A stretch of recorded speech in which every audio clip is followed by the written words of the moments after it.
ETF index mutual funds నేర్చుకుని stock మార్కెట్లో రాణించాలనుకుంటున్నారా? వెంటనే ఈ నెంబర్కి కాల్ చేయండి. నమస్కారం, నేను రమారావి. చాణక్య నీతి సూత్రాల గురించి తెలుసుకుంటున్నామండి. చాణక్య నీతి సూత్రాలు చాలా వరకు మన జీవితానికి ఉపయోగపడతాయి. మనకు సాధారణంగా మన జీవితాల మీద కొన్ని ప్రశ్నలు ఉంటాయి. ఎప్పుడు సుఖ సంతోషాలతో ఉండాలంటే ఏం చేయాలి? చాణక్యుడిది ఒక ప్రత్యేకమైన స్టైల్లో ఇవి చెప్తారు. ఇది ఒకటే ఇప్పుడు ఇవాళ నేను చెప్తున్నదే కాదు, ఇలాంటివి 4-5 విషయాలు ఉన్నాయి. జీవితం సుఖంగా వెళ్ళాలంటే ఒక వ్యక్తి అసలు ఏది పాటించాలి, ఎలాంటివి పాటిస్తే సుఖంగా హాయిగా ఉంటాడు. ఇందులో ఈయన మొట్టమొదట చెప్పిన పాయింట్ అండి, భలే ఇంట్రెస్టింగ్ పాయింట్. అబద్ధాలు చెప్పద్దు. అబద్ధం చెప్పడం కనుక మొదలు పెడితే దాన్ని కవర్ చేయడానికి ఇంకోటి, దాన్ని కవర్ చేయడానికి ఇంకోటి, ఏమిటేమిటో చెప్తాం. అవసరానికో గొప్పకో ఏదైనా పని గడుపుకోవటానికో మనం అబద్ధం చెప్తే దాని మీద నిలబడలేకపోతాం. నిజం చెప్పామనుకోండి హాయిగా ఉంటుంది. మొదటిసారే కష్టం, నిజం చెప్పేటప్పుడే కష్టం, తర్వాత ఇంకేం ప్రాబ్లము ఉండదు, ఓపెన్గా ఉంటుంది. కానీ అబద్ధం చెప్పడం కనుక మొదలు పెట్టామంటే దాన్ని కవర్ చేస్తూ ఉండాలి, ఎప్పుడు అలర్ట్గా ఉండాలి. కూల్గా ఉండేందుకు అవకాశం ఉంది, సుఖం లేదు, సంతోషం లేదు, ప్రశాంతత మొదలే లేదు. అందుకని అబద్ధాలు చెప్పద్దు. ఒకవేళ అబద్ధమే చెప్పవలసి వస్తే చెప్పాల్సే వస్తుంది, జీవితం కదండి, మనం మనుషులం కదా, తప్పదు కదా. అయితే ఏదో ఒక సమయంలో దాన్ని రివీల్ చేసేయండి. నేను ఆ రోజు అబద్ధం చెప్పాను అని ఏదో ఒక సందర్భంలో అదంతా నిజమేం కాదు, ఆ టైంకి ఇంకేం చేయలేక ఆ మాట చెప్పాము అన్న మాట రివీల్ చేసేస్తే దాన్ని కవర్ చేసే సమస్య ఉండదు మనకి. ఆయన ఇదంతా చెప్పలేదండి, అబద్ధాలు ఆడద్దు అని చెప్పారు, నేను చెప్తున్నాను ఇది. దాన్ని ఇంటర్ప్రిట్ చేసుకుంటున్నాం మనం. సాధ్యమైనంత అబద్ధం చెప్పకుండా ఉండండి, మీ జీవిత సుఖ సంతోషాలకి చాణక్యుడు గ్యారంటీ ఇస్తాడట. ఓకే, రెండో పాయింట్ చెప్తున్నారు, సూటిగా మాట్లాడద్దు. నా బొట్టు వాళ్ళు ఏమైపోవాలండి కదా అనిపిస్తుంది మీకు వెంటనే. రమ్మగారు చాలా సూటిగా మాట్లాడతారు. అన్ని విషయాలు కాదండి, మేము కూడా చాణక్యుడిని పాటిస్తాం. మనం సూటిగా మాట్లాడితే కానీ కుదరని పక్షంలో అది మన మెడ మీదకి గండకత్తరైతే గనక అప్పుడు మాట్లాడకుండా ఉండండి. నోరు మూసుకోవడం ఊరుకున్నంత ఉత్తమం లేదు, అప్పుడు మాట్లాడకుండా ఉంటే సరిపోతుంది. సూటిగా మొహం మీదే చెప్పడం, కుండ బద్దలు కొట్టినట్టుగా మాట్లాడడం, నేను ఇంతే, నాకు ఇలాగే వచ్చు, నా పద్ధతి ఇదే, ఇలాంటి వాళ్ళు ఏదో ఒక గోడకి తగిలి మొహం పగలగొట్టుకుంటూ ఉంటారు ఎప్పుడు. మీరు చూడండి, అడవిలో సూటిగా స్ట్రైట్గా పెరిగిన చెట్లు విరిగిపోతాయి, వంకర టింకరగా పెరిగిన చెట్లు ఎక్కువ కాలం బతుకుతాయి. ఇది కూడా చాణక్యుడు చెప్పింది. అందుకని అవసరానికి లొంగండి, మాట్లాడకుండా ఊరుకోండి. సూటిగా చెప్పవలసే వస్తే గనక జనం ఎక్కువ లేకుండా చూసుకోండి. ఒకళ్ళకే ఏదైనా చెప్పాల్సి వస్తే పర్వాలేదు, కానీ నలుగురిలో చెప్పాల్సి వచ్చిందా మీరు సమాజానికి శత్రువు అయిపోతారు. దానివల్ల సుఖ సంతోషాలు ఉండనే ఉండవు. ఇది కూడా రెండో పాయింట్. మూడోది, అత్యాశ పనికిరాదు. ఆశ తప్పకుండా ఉండాలండి. జీవితం మీద ఆశ ఉండాలి, జీవన గమనం మీద ఆశ ఉండాలి, భవిష్యత్తు పట్ల ఆశ ఉండాలి. ఆశ వేరు, అత్యాశ వేరు.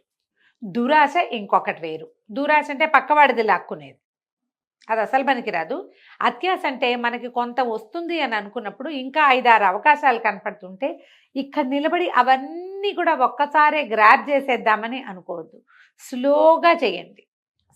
స్లోగా రేస్ విన్ చేయొచ్చు మనం. తాబేలు కుందేలు లాగా ఒక్క చలాంగ్లో ఒక్క గంతులో దాన్ని దేన్నో మసిపూసి మారేడుకాయ చేసి అంతా పొటం పెట్టేసుకుందామని అనుకోవద్దు. అత్యాశ ఎప్పుడూ సుఖ సంతోషాలకి విరోధి. అది మిమ్మల్ని ఎదగనివ్వదు, పెరగనివ్వదు, ఇబ్బంది పెడుతుంది. ఎప్పుడైనా చతికిలు పడితే లేవనివ్వదు, అదొక ప్రాబ్లంగా ఉంటుంది. అందుకని ఎక్కువ చోట్ల మదుపులు పెట్టి ఒకేసారి చాలా సంపాదించేసేయాలని కానీ, చాలా పని చేసేయాలని కానీ, చాలా మంచితనాన్ని కొట్టేయాలని కానీ ఎక్కువగా ట్రై చేయొద్దు. స్లోగా రేసు విన్ చేయటానికి ట్రై చేయమంటాడు చాణక్యుడు. తర్వాత 4వది చెప్తాడండి, లక్ష్యం పెట్టుకోండి దేనికైనా, అంటే బీ ఫోకస్డ్ అని చెప్తాడు.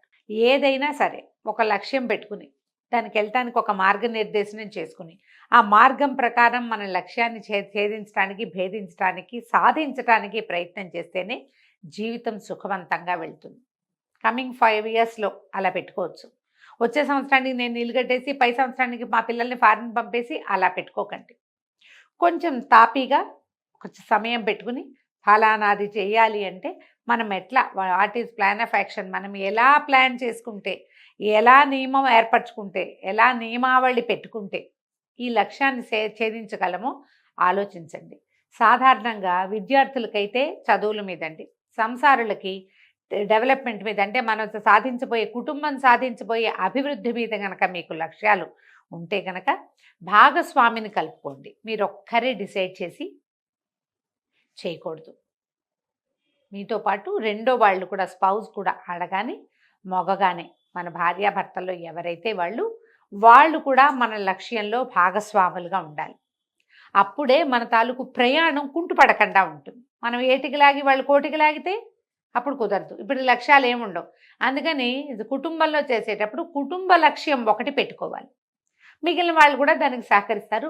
మనకి ఏ ఇబ్బందులు ఉండవు. ఇందులో ఆఖరి పాయింట్ అత్యద్భుతమైన పాయింట్ అండి. సుఖ సంతోషాలకి బద్ధ విరోధి ఏంటంటే కోపం. అస్సలు కోపాన్ని దగ్గర చేరనివ్వబోకండి. మీరు కోపంగా ఉన్నప్పుడు ఏం మాట్లాడతారో మీకు తెలీదు. ఈ కోపంలో చాలా రకాల నష్టాలు జరిగిపోతాయి. ఒకటి మన దురుస్తనము వాటి వల్ల స్నేహితులు పోతారు, డబ్బు పోతుంది, పరువు పోతుంది, పదవి పోతుంది, సమయం పోతుంది, ప్రపంచం మనది కాకుండా పోతుంది. కోపంతో ధూర్తత్వం వస్తుంది. కోపం వచ్చి ఏం చేస్తామంటే ఆ పూట అన్నం అనుకుని నోరు మూసుకు కూర్చోము, లేదా 2 ముద్దలు ఎక్కువ తిని నోరు మూసుకుని ఉన్నాం. సాధారణంగా కోపం ఎలా ఉంటుంది, లోపల మంట, దాన్ని బయటికి వెడల్గక్కేయాలి కదా. ఈ కక్కేసే క్రమంలో ఏమవుతుంది, మన చుట్టూతా ఉన్నదంతటినీ కాల్చేస్తుంది, సమాజాన్ని మనతో ఉండనివ్వకుండా చేస్తుంది. అంతకుముందు మనతోటి సహాయాలు పొందిన వాళ్ళు కూడా మీరు సహాయం చేయకపోతే పీడాపోయారు, ఏమనరు. కానీ మీరు కోపం చూపించి ధూర్తంగా ప్రవర్తించారంటే ఇది గుర్తుంటుంది. అంతకుముందు 10 మాటలు ప్రతిసారి హోటల్కి తీసుకెళ్ళి టిఫిన్ పెట్టించింది జ్ఞాపకమే ఉండదు.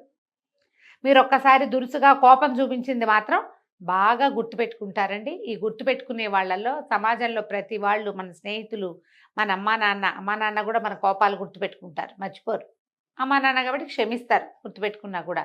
భార్యలు లేదా భర్తలు, సంతానము, పిల్లలు అసలు మర్చిపోరండి. కోపం వచ్చి కొట్టేమనుకోండి అవి మర్చిపోరు. మనం కొనిపెట్టినవి, మనం చూసినవి, మనం ఎత్తుకున్నవి, మనం లాలించినవి ఏమి జ్ఞాపకం ఉండవు. అవన్నీ సహజంగా ఉంటాయి. కోపం ఎక్స్ట్రాగా కనపడుతుంది. అందుకని కోపాన్ని విడనాడండి. మీ సుఖ జీవనానికి, సుఖ సంతోషాల జీవితంలో హాయిగా ఉండాలంటే, మనం ప్రశాంతంగా ఉండాలంటే, అబండెన్స్ మనకు కావాల్సిన జీవితంలో అభివృద్ధిని సాధించాలంటే ఈ కోపాన్ని కూడా వదిలేసేయాలి. ఒకటి అబద్ధాలు చెప్పకూడదు, రెండోది సూటిగా మాట్లాడకూడదు. రెండోది సూటిగా మాట్లాడకూడదు, మూడోది అత్యాశ పనికిరాదు, నాలుగోది ఖచ్చితంగా లక్ష్యాన్ని పెట్టుకోవాలి, ఐదోది కోపాన్ని జయించాలి. ఈ 5 మార్గాలు కనుక మనం అనుసరిస్తే మన జీవితం సుఖ సంతోషాలతోటి తులతూగుతూ ఉంటుందని చాణక్యుడు చెప్పాడు. సుమన్ టీవీలో మీ పర్సనల్ అండ్ బిజినెస్ ప్రమోషన్స్ కోసం కింది నెంబర్కి కాంటాక్ట్ చేయండి.